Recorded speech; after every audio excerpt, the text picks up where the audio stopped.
las personas que han sido clasificadas como casos sospechosos de la enfermedad y por lo tanto ingresaron a un protocolo de estudio, de las cuales 121.613 tuvieron un resultado negativo al virus SARS-CoV-2 y por lo tanto fue descartada la enfermedad de COVID-19, no así en 68.620 personas, que es ahora la cantidad de casos acumulados que llevamos en México, personas que dieron positivo a la prueba contra SARS-CoV-2. Sin embargo, es prácticamente solo una quinta parte, 14.247 casos, los que conforman la epidemia activa en México, es decir, una quinta parte, que es la que ha iniciado con signos y síntomas de enfermedad en los últimos 14 días. Así también, al día de hoy, y con los resultados que se emitieron, se tiene un número actualizado de 7.394 personas que lamentablemente han perdido la vida por las complicaciones que produce COVID-19. Veamos la siguiente diapositiva. Tenemos la distribución de la carga de enfermedad acumulada, o sea, los 68.620 casos, que para el día de hoy nos dan una tasa de incidencia de 53.7 por 100.000 habitantes. Vemos que el mapa se ha mantenido prácticamente en las mismas escalas durante la última semana, destacando solo que un cuarto estado, que fue Tabasco, se sumó a este rango de 3.000 o más casos, que es el rango más alto de colores que tenemos en el mapa.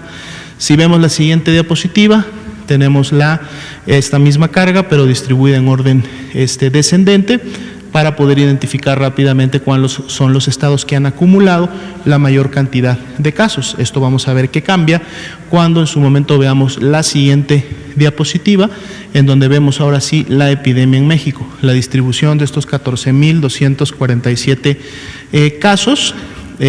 Como pueden ver, hay colores oscuros menos intensos. La mayoría de los estados todavía no ha rebasado el rango de los 500 casos, pero en la medida que se empiecen a presentar las epidemias de manera regional y en las entidades federativas, esto podrá ir cambiando, así como otros estados que están en colores oscuros, podremos ver cómo regresan a colores más claros. En la siguiente diapositiva vemos esta misma distribución en orden ascendente. Ciudad de México y Estado de México son los que hasta el momento mantienen también la epidemia activa o la mayor carga de enfermedad dentro de la epidemia activa en México. Otros estados todavía se mantienen en números bastante bajos, por menores de 500 casos, como lo comentábamos. En la siguiente diapositiva veremos ahora sí la distribución de la tasa de incidencia acumulada, 11.1 al nivel nacional, pero también distribuida en todas las entidades federativas, y podemos notar que el mapa prácticamente se ha mantenido también con una tendencia de colores similares, esto en referencia a los casos en los últimos 14 días. La siguiente diapositiva, nuevamente la tasa de incidencia acumulada de manera descendente. Ciudad de México y Tabasco son en este caso ya por tasa de incidencia los que se mantienen a la cabeza de la transmisión, y aquí sí lo podemos comparar porque estamos en una base poblacional. Veamos la siguiente diapositiva. Son las lamentables defunciones que han ocurrido, están distribuidas por la fecha en que sucedieron, 7.394 defunciones, teniendo en cuenta que el día de hoy hay todavía 595 defunciones con una muestra de laboratorio que está pendiente de resultado y que por lo tanto podrá incrementar la carga en algunas de las fechas en las que se vayan confirmando. Aún así tuvimos una reducción de las defunciones pendientes que teníamos el día de ayer. La siguiente diapositiva vemos las defunciones distribuidas por entidad federativa. Ahí podemos ver claramente cuáles son las entidades en donde han ocurrido más defunciones, dado que estamos hablando de número de defunciones y no de una tasa.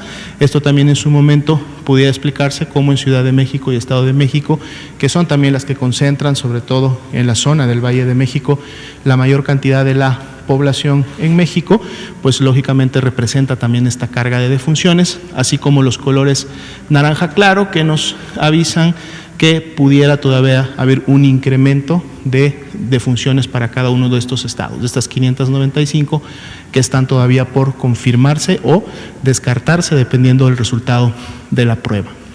La siguiente diapositiva podemos ver nuestra curva epidémica.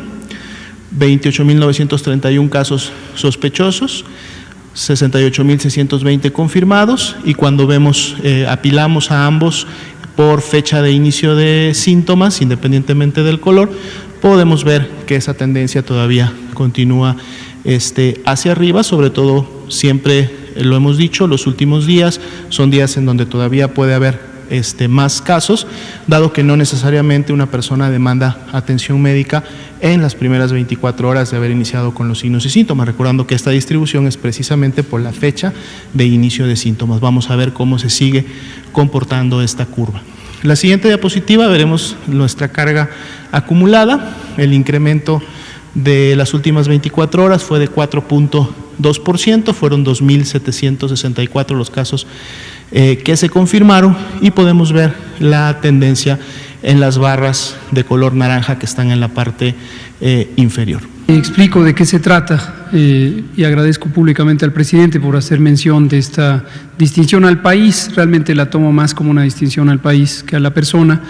Se trata de lo siguiente: el Reglamento Sanitario Internacional es el documento jurídico vinculante para todos los Estados miembros de la Organización Mundial de la Salud, y en su versión 2005, que es la que está vigente hasta el momento, se establecieron cambios muy sustanciales en las prácticas de vigilancia, de prevención, de control, de respuesta, de preparación, de recuperación, en fin, todo el armamentario de la salud pública global, particularmente la referida a eventos de interés internacional agudos, como pueden ser las epidemias, las pandemias.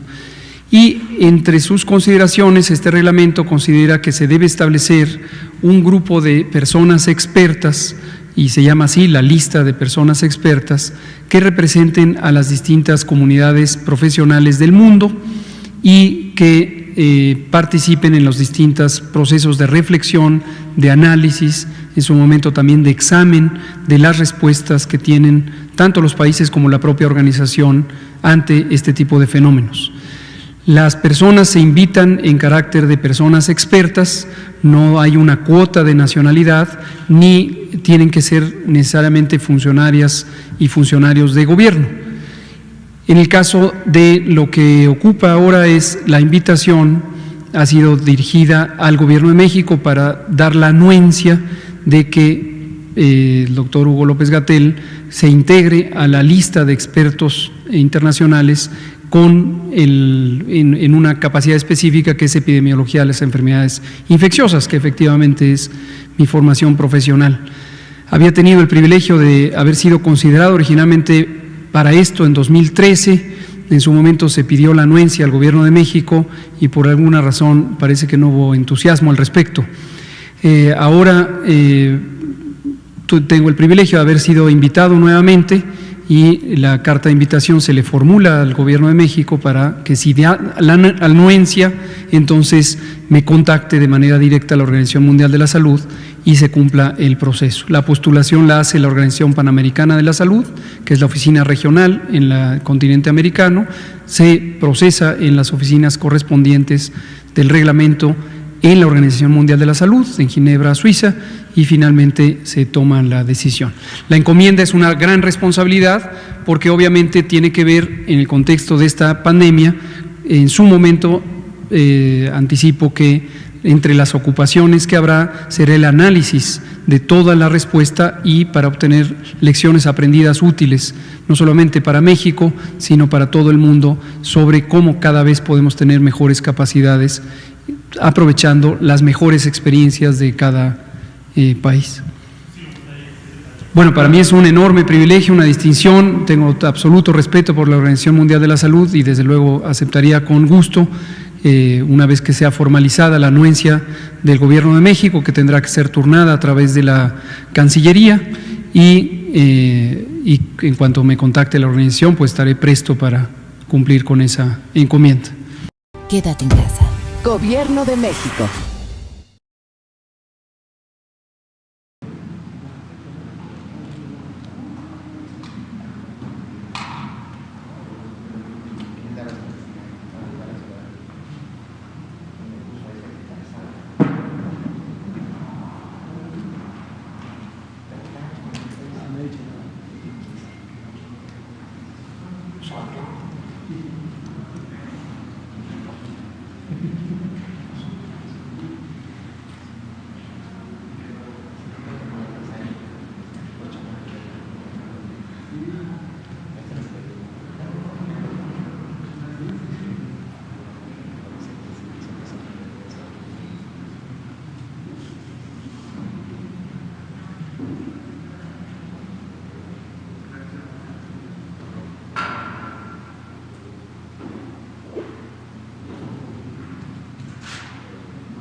Buenos días.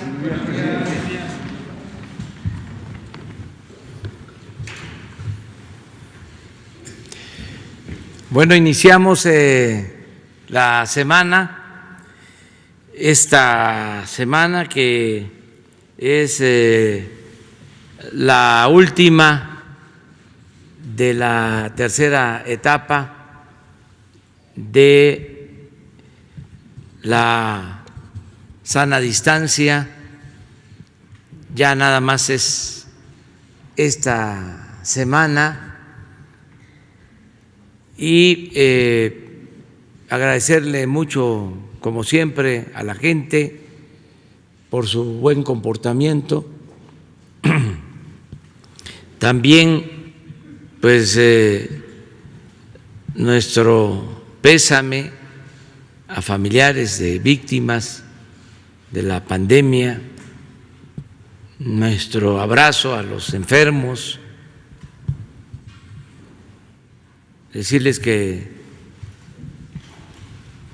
de acuerdo a los informes que tenemos, a las proyecciones, ya vamos de salida. Desde luego no debemos de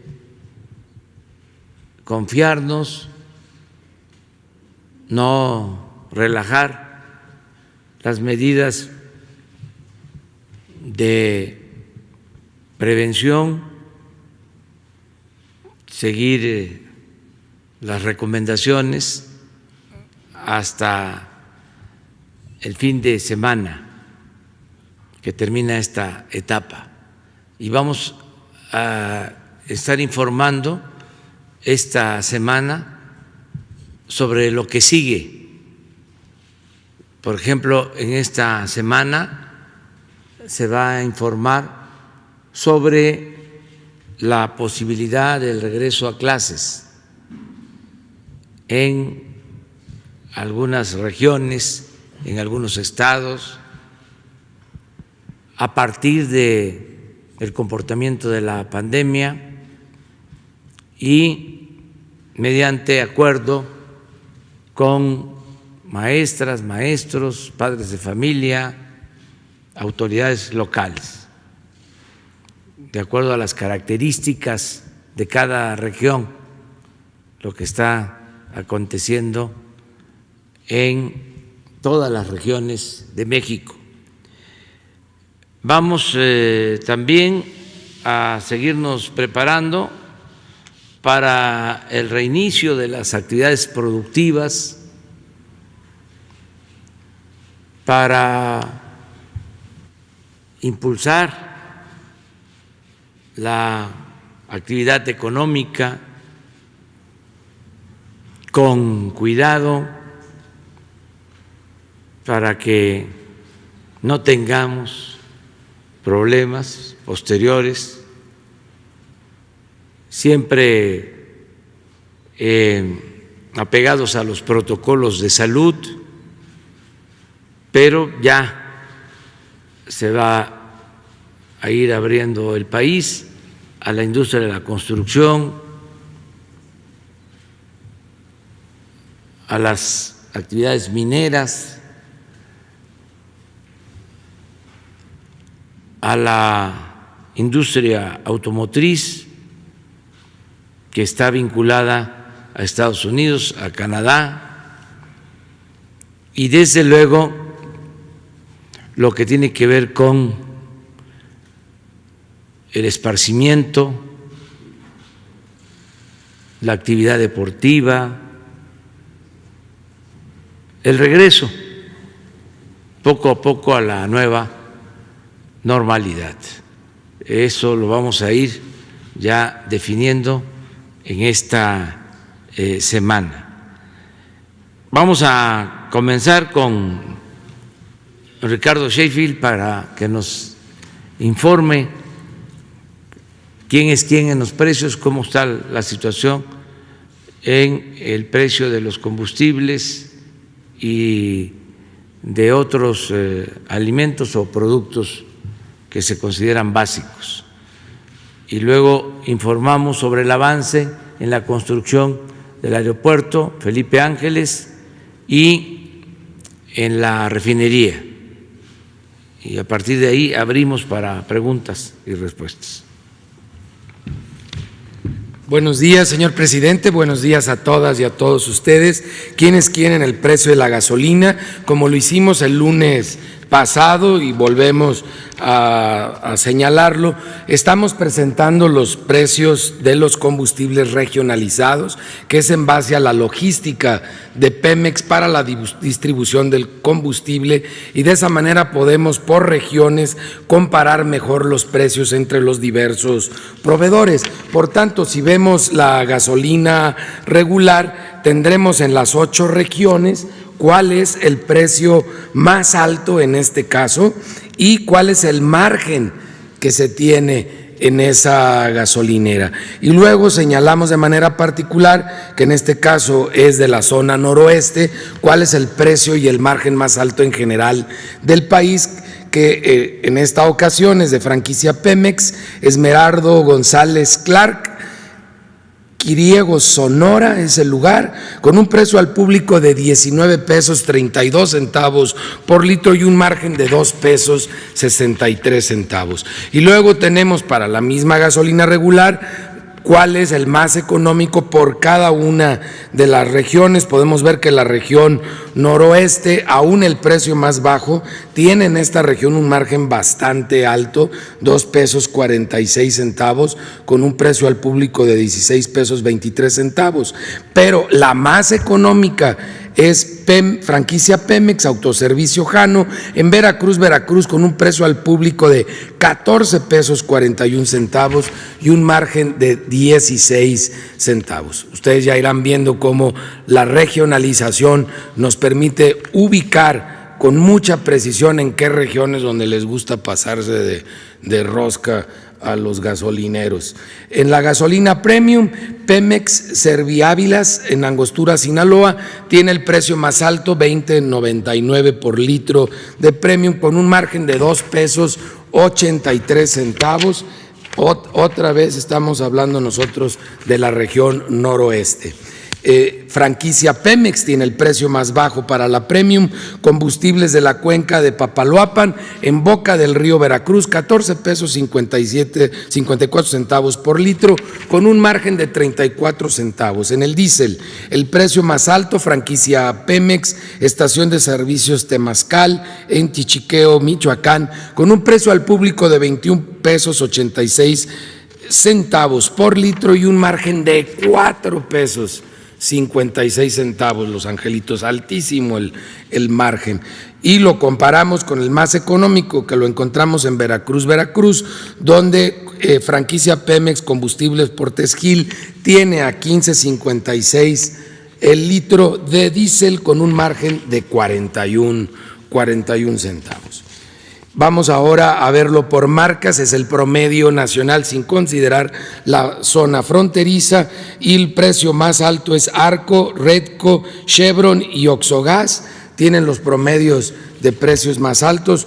Oxogas se nos disparó, estaba en los 4 más económicos del país hace unas cuantas semanas, hace 3 semanas, y ahora se nos fue al 4º lugar. Ojalá nos apoyen los de Oxogas a estar en la media. Pemex se está acercando precisamente a la media de la tabla, mientras que los más económicos en promedio en el país es ExxonMobil, BP, G500 y Total, el más económico. Y estamos teniendo una clara correspondencia entre el precio de la mezcla mexicana de petróleo, que lo tenemos en la línea alta de la tabla, contra el comportamiento, y pueden ver ustedes que la figura es muy similar, más tersa, pero con la misma forma en el caso de las gasolinas y diésel. Precio promedio del diésel en México, 18 pesos 81 centavos. Precio promedio de la Premium, 17 pesos 67 centavos y de la regular, 17 pesos con 9 centavos, mientras que la mezcla mexicana de petróleo, 27.30. Vamos ahora a ver rápidamente las acciones de verificación en las estaciones de servicio. Recibimos 195 quejas, denuncias en la app de litro por litro y realizamos 156 visitas o verificaciones. Afortunadamente en esta semana todos se permitieron verificar y colocar los sellos. Fueron 10 estaciones de servicio que encontramos problemas en sus bombas, 16 bombas inmovilizadas. De estas bombas inmovilizadas, varias fueron porque en este año ni siquiera habían verificado las bombas, no estaban calibradas y obviamente si no las calibras, pues ya no tienen la precisión que deben de tener, como cualquier instrumento de medición debe de calibrarse de manera periódica. Y de acuerdo a la app, que no tome en cuenta el margen, la gasolina regular más barata la encontramos en Humán, Yucatán, de franquicia Pemex a 13 pesos con 80 centavos. Otro ejemplo, 14 pesos 58 centavos de franquicia Pemex, Guadalupe, Nuevo León. Mientras las más caras, Redco, 19 pesos con 12 centavos en Hermosillo, Sonora, y 18 pesos 68 centavos de Total en Iztapalapa, Ciudad de México. Para la Premium, la más barata, 14.99, Pemex en Medellín de Bravo, Veracruz, 15.10, franquicia Pemex, Boca del Río, Veracruz. La más cara de la Premium, 20.27, franquicia Móvil en Monclova, Coahuila, y Gas 57, que ese no es muy común, Monclova, Coahuila, 20 pesos con 9 centavos. Para el diésel, la más barata, 14.69, franquicia BP en Puebla, franquicia Pemex, 15.49 en Medellín de Bravo, Veracruz. Las más caras, 20.99, Golf en Frontera, Coahuila, y Redco en Hermosillo, Sonora, 20.96. Y ustedes pueden ver cuáles han sido sancionadas en la app de litro por litro, y también seguimos monitoreando el tema de servicios sanitarios, que lo pueden verificar en la misma app. Ahorita todavía en esta etapa de la contingencia, pues es importante poder saber en dónde están los baños mejor sanitizados. Y nos vamos ahora al gas LP rápidamente. En tanques estacionarios, el precio más alto, 10 gas en Los Cabos, Baja California, 11 pesos con 70 centavos por litro, con un margen de 3 pesos 11 centavos. Pero aquí vemos también unos angelitos, otra vez en la zona noreste, como en San Pedro, Coahuila, con un margen de 5 pesos 48 centavos por litro, 10 pesos 77 centavos el precio al público, y estos son de Zetagas. Pues, ¿qué pasó a Zetagas? 5 pesos 48 centavos, ¿no le perderán? Mientras que el más económico, Gas Menjuc en Pátzcuaro, Michoacán, 7 pesos 89 centavos por litro, con un margen de 1 peso 63 centavos, y esta es de la franquicia Global Gas, y ahí tenemos un ejemplo en donde sí se puede dar más económico al consumidor este producto. Y lo volvemos a ver en los cilindros de gas, donde el precio más alto es 21.66 por kilo, y lo encontramos en Los Cabos, Baja California. Es de una marca que se llama 10 Gas, también de la zona noreste, con un precio al público de 21.66 y un margen de 5 pesos 34 centavos. Pero esta misma empresa que estaba barata en tanques estacionarios, la tenemos en Colima, en Tecomán, Colima, que es la zona occidente, con un margen de 7 pesos 60 centavos por kilo y un precio al público de 20.69. Ojalá las empresas vayan siendo solidarias también en donde no tienen tanta competencia, porque se ve claramente que en esa plaza, al no tener competencia, tienen ese margen arriba de 7 pesos por kilo.